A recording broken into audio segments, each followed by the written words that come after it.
بسم الله الرحمن الرحيم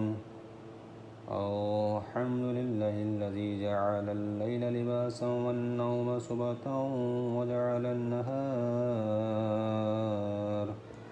نشورا لك الحمد أن بعثتني من مرقدي ولو شئت جعلته سرمدا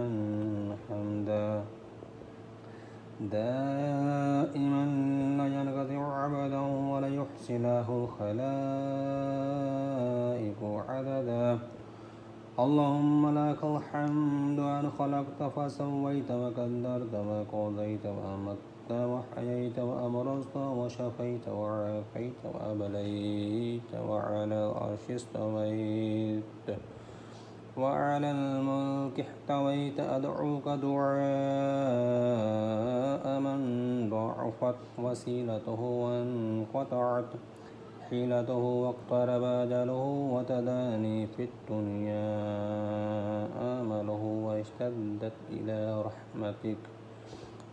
فقده وعظمت لتفرطه حسرته وقصرت زلته وعسرته وخلصت لوجهك توبته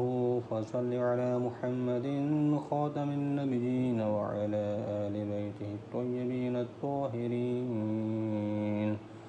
وارزقني شفاعة محمد صلى الله عليه وآله ولا تحرمني صحبته